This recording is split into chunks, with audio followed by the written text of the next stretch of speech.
good.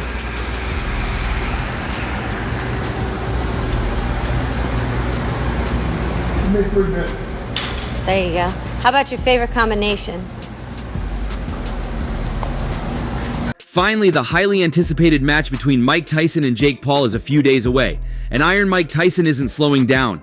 From his intense training routines to his confidence and promises, Mike Tyson has kept fans busy all through the build-up to this fight, but he's even decided to do more than he's done. This time, more than just the intense training routine, Mike Tyson has a different face in his gym.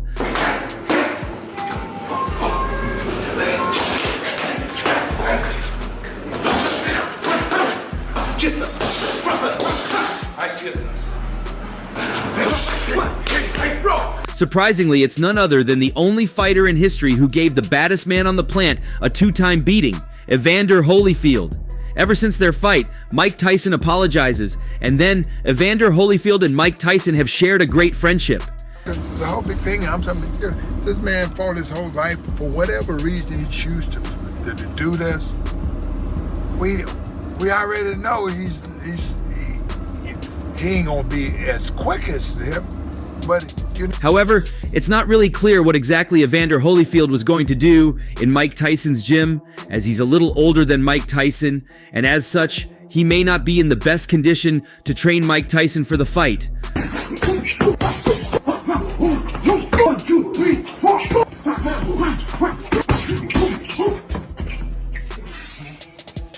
But think about it. His company might be needed for the experience and the positivity he would bring to his friend ahead of the fight.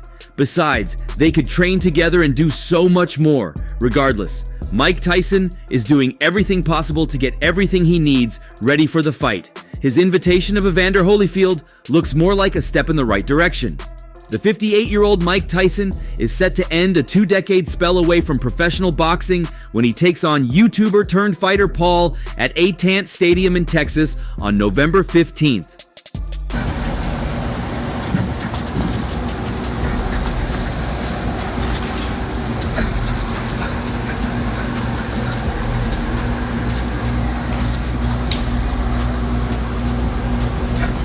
Many people are concerned for Tyson's well-being as he prepares to face a man 31 years his junior. But two of his biggest rivals are confident he can get the job done. Lennox Lewis and Evander Holyfield, who both beat Tyson when he was much closer to his prime, have offered their predictions on the matchup. Mike Tyson famously threatened to eat Lewis's children before the Englishman knocked him out inside 8 rounds when they fought for the WBC, IBF, IBO, and the ring heavyweight titles in 2002. Do you see Mike winning or do you see Jake winning? I don't know. It's all depending on how Jake fight. You know, I tell you what, if it's cause somebody gonna tell him it's too crazy to be trying to get close to the guy, he gonna stay like that. He gonna. Since then, they've put aside their differences. So much so that the Lion is now publicly backing his old nemesis to roll back the years by beating Jake Paul. Mike Tyson's gonna win, Lewis told Fox 29. He's not that old. Don't take him too softly. We're 1 year apart. You can fight somebody like that and do well because the person you're fighting is not a true fighter, and there's 100 things that you've forgotten that he's learning. The age will be a little bit of a determining factor if the fight goes on too long, but if they get close and Mike comes with his 10-second combination, if one of those punches catches Paul, he's definitely gonna go down. Mike, like, he get in and he curve up like this and snap out and get you. Yeah. He'll jump up MC and roll. get you. Yeah, that was it. Yeah. I like this, and you know, I'm like, but you know, the point of the matter is this: do Jake Paul take a good shot? I never seen him get hit by nobody. Or a guy that the power. Tyson took a chunk out of Holyfield's ear during their 2-fight series in the late 90s, but he's managed to rectify that relationship since walking away from the sport in 2005. Now he's back. Holyfield is also supporting his old rival and is backing him to emerge victoriously when he steps into the ring as a professional for the first time since journeyman Kevin McBride made him quit all those years ago. I don't know how much confidence that Jake Paul has in all of that, but he's going to be a lot quicker, Holyfield told Fight Hub. If he stays close to Mike, then his chance of winning is going to be great. But if he tries to stay back from Mike, he's going to get caught. He got tired and just quit and just sit down. Oh man, I'm yeah. done. I know when Would it surprise you if Jake won? Mike is like a snake. He'll pop out on you. He gets there too quick. But if you charge him, you're going to smother him. He pushes off his legs so he's too close. But if you give him room, everybody gets knocked out going backwards. Give him room and you're going to be messed up. Tyson is an extremely wealthy man who doesn't need to fight ever again. However, some people believe that money is motivating his comeback. And it's hard to disagree with them when you hear the boxing legend and Paul are set to split a $80 million pot. Still, Tyson insists that his return to the ring is not about financial gain, it's about testing himself on the world stage. I could be waiting on a check every day from cannabis, he said in September. Do you think because of Mike's body of work, his experience, that like he shouldn't be losing a fight like that? But the thing is you don't get in these things. That's nonsense for me. I'm a man. I want to go out there and I want to expose myself to risk. Sometimes I want to see who I really am. I want to see what I'm really made out of. I want to perform in front of the world. To me, that's all I ever knew how to do since I was 14. This fight is not going to change my life financially enough. This is just what I want to do. Tyson and Holyfield have a long, rich history together as boxers, rivals, and now friends, and talks about their trilogy have been on for some years now. However, in a twist of events, Evander Holyfield was the one to first challenge Mike Tyson to an exhibition match. I'm gonna give my all. So the whole big thing is that's the whole process of being a true fighter. 61-year-old Evander Holyfield, who has not fought since his loss in an exhibition match to Vitor Belfort, claimed he offered to fight Tyson in an exhibition bout before Jones Jr. was announced as his opponent in an 8-round exhibition match. The thing is that if it's meant to be, it will happen. Either way, it is what it is. What I can tell you is that my team is talking to Mike's management, so I'm waiting for a decision. They are communicating right now. The thing is, I'm still training for this. I know it will be someday this deal will happen and I'm ready for him. I'm doing. Message for Tyson? I don't know why would I have a message for Tyson? Because that's the biggest fight to make. I'm talking, he have to want to do this. He have to want to do it. It's not that I don't want to do it. However, the former world heavyweight champion then accused Tyson of using the fight against Jones Jr. at the Staples Center in Los Angeles as a tune-up ahead of their potential trilogy bout. Tyson and Jones Jr. went the distance over 8 rounds, lasting 2 minutes each, with the fight declared a draw despite Tyson's apparent dominance. Holyfield continued his comments in an interview where he was asked about Tyson's response to his challenge. "My side tried to make the fight happen and we got nothing but excuses. Now I can see why he wanted a tune-up fight before thinking about fighting me." Holyfield then went on to talk about the huge prospects and benefits a match with Mike Tyson would do to him, Tyson, and the whole of boxing. He have to want to do it for something to work. Now, things got to work out both people. Now, if I want to fight my man one, he the one cooked the food. Roy Jones was a good local opponent for Mike, but a fight with me would be a global event, and the only fight that anyone wants to see is a fight between us. There is absolutely no reason why we shouldn't make it happen. No more excuses. This is the fight that must happen for both our legacies. Saturday night you said you were ready to fight me, so sign the contract and get in the ring, Tyson. The world is waiting and it's on you now. I'm ready.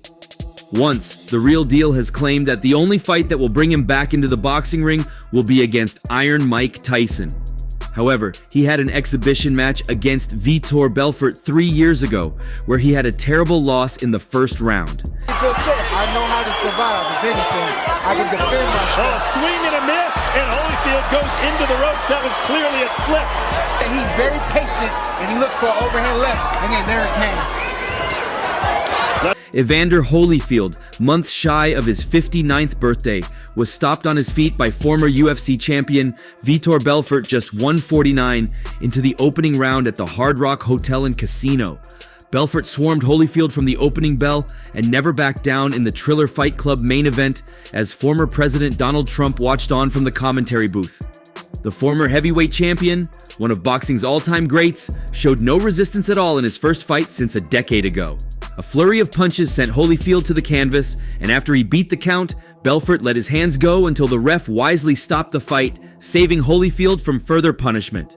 Belfort, who was boxing for just the second time after an illustrious MMA career, took the opportunity to set up what he hopes is his next fight. Though the loss against Belfort came as an interruption, Holyfield still looked set to fight the baddest man on the planet. To get an uppercut, and that sends Holyfield down. Would come back. He's got to touch him with the jab. He got shot again. Left hand. Vitor opening up. The referee looking in close. You can't stop this. Let Holyfield get his shots in. Moving on, when he was asked about a Tyson versus Holyfield trilogy and the financial potentials of the matchup, the former two-weight undisputed champion said, "My views are you always help people. I try to pass on the goodness that was passed on to me. Where an opportunity is available, I like to make the best out of what I have. I believe if I fought Mike, the fight will generate $200 million. It will be the biggest fight there is. That's the honest truth. I think Mike has my message already. It's a decision he has to make now, and we both have to be in an agreement." In the same interview, Holyfield also talked about the infamous ear-biting fight and just how long it took him to forgive Tyson. Holyfield once again went over the details of how he forgave Tyson so quickly despite being livid initially. "In the ring, I was getting ready to bite him back. I was going to bite him back in the face on the cheek," he revealed. You go and get him, but I'd be a bully trying to get him in there, and to say, "Juan, why don't you fight me?" That ain't what. My trainer was saying, "Keep your mind on the Lord," because the prophet told us something was going to happen in there. I thought I was going to get hit with an elbow or a headbutt, but never thought about the ear. Once I got into the locker room and some of the people started getting loud saying, "I can't believe he did this," I said we got to forgive him. When asked about his plans for the matchup against Tyson, Holyfield chose to keep it a secret. "I'm not going to tell anybody what I'm going to do. My strategy I'm planning on using against Mike, I don't want anyone to know. I'm happy if Mike fights me."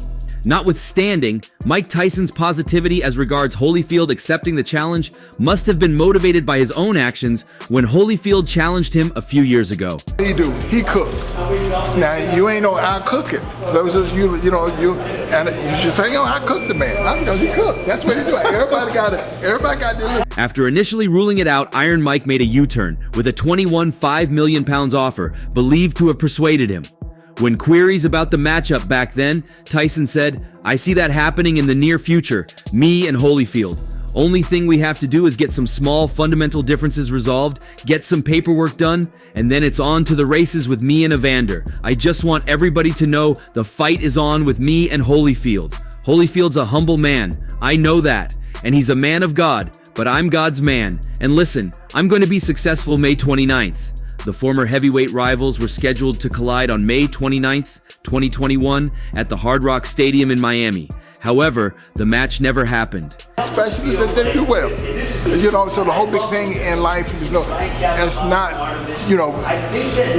just like you do take these pictures and all that. After talks delayed about a potential exhibition match against Tyson, Holyfield went on to confess he was no longer interested. "It's too late. I'm done now," the 59-year-old Holyfield said. The two boxing legends were in discussions for a third fight in early 2021, but nothing came to fruition. Holyfield's representative said at the time that they believed the bout was a done deal, but Tyson rejected a $25 million offer. Regardless of what's been previously believed, it's not the first time Holyfield and Mike Tyson are having a match canceled. That's just like me think that I'm going to jump in your game and I do you. I may get one good shot, and somebody said that's good, but yes, I'm going to be able to. And when it first happened, it was longer and more complicated than this.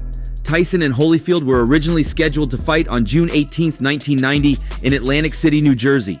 Tyson, the undisputed world heavyweight champion, was guaranteed more than $22 million. And Holyfield, the undisputed #1 heavyweight contender, was guaranteed more than $11 million. However, those plans went down the drain when Tyson lost the title to James Buster Douglas, an underestimated underdog, by a 10th round knockout in February 1990 in Tokyo, Japan. A perfect fight, no matter what happens from here on in with Evander Holyfield. Holyfield continues to dig in, a left hook to the head. He's got Tyson in trouble. Tyson's ready. 8 months later, on October 25th, Douglas lost the title to Holyfield by a third-round knockout in Las Vegas, Nevada. Again, Mike Tyson and Evander Holyfield had a contractual agreement to fight for the undisputed heavyweight championship on November 8th, 1991, finally settling an intense rivalry that started out in a sparring session. Holyfield wasn't afraid because he had been in the ring with Tyson before, in 1984, when both were Golden Gloves champions. Holyfield was a light heavyweight then, but the day they sparred, they were so vicious, trainers jumped in the ring to separate them before the 3-minute round ended. Tyson, then 18, already had the image of an assassin, but Holyfield didn't freeze into an ice sculpture and then melt as so many Tyson opponents would. Their professional careers were on a collision course in 1990. Tyson was the champion, but Buster Douglas, who also wasn't afraid, dethroned him in Tokyo. Round 3. Holyfield then dethroned Douglas, but to justify the title, he knew he needed to fight Tyson. About justifying his title with a titleless Tyson, Holyfield said, "Make the match. I know Mike. I'll beat him. You gotta fight him to get his respect, then box him," Holyfield said 2 months ago. "You gotta box him to get him in a corner, then fight him. He's probably going to hit me, and I'll drop. But if I hit him, he'll drop too. He's not the type of person to get up a lot. Most punchers aren't accustomed to taking punches." However, a couple of tragic events teamed up to ensure a cancellation of the matchup set for November 1991. On August 3rd, 1991, there were reports of a grand jury investigation involving Mike Tyson about a complaint filed with the Indianapolis Police Department by an 18-year-old woman accusing the ex-champ of sexually assaulting her in July 1991. That you have the problem. I admit that I have a problem and I need help. Get me some help. I wouldn't have gone through this trial.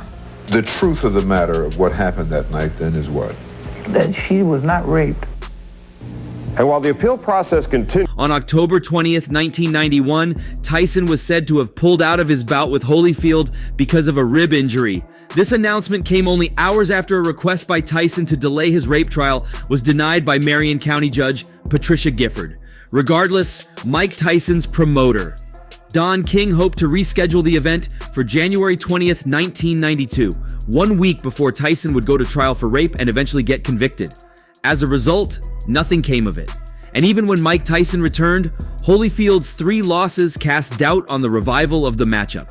When Holyfield struggled to beat Bobby Chiz, he appeared to be just another statue to be shattered in Tyson's comeback.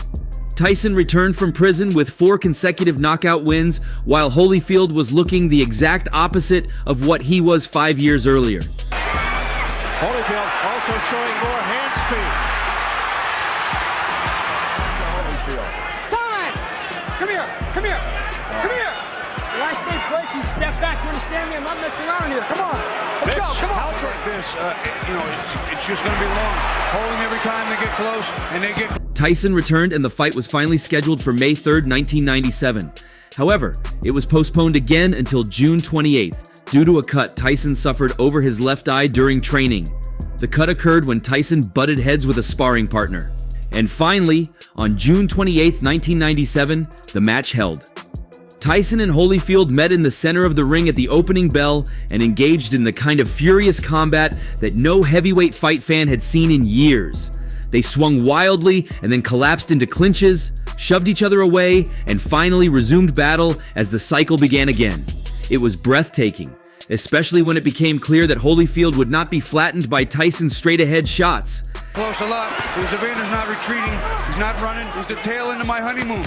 Then November 8th. This will be a real attrition battle. Holyfield just won't let Tyson unleash as he hangs on to him on the inside. We approach the final 10 seconds of round number 3. In the second round, Holyfield, who wasn't known as a big puncher, hit Tyson with a left hand that seemed to stagger him. At the end of the round, Tyson paused on his way to his corner and looked at Holyfield as if puzzled. The fight went 8 more rounds until referee Mitch Halpern stopped it less than a minute into the 11th, but afterward, Tyson could recall none of them. Tyson was always a threat, of course, and in the 5th round, he unleashed a right to Holyfield's body and an uppercut to his chin, reminding everyone of his power. In the 6th round, Holyfield opened a small cut above Tyson's left eye with an unintentional headbutt, and then decked him with a left hand to the shoulder as the 16,325 people chanted, "Holyfield's name!" And that's all for now. For the very best updates on news, moments, events, and actions in the world of boxing, stay connected with us by subscribing to our YouTube channel, and don't forget to turn on notifications to get notified when we drop quality contents like this. Until next time, peace out.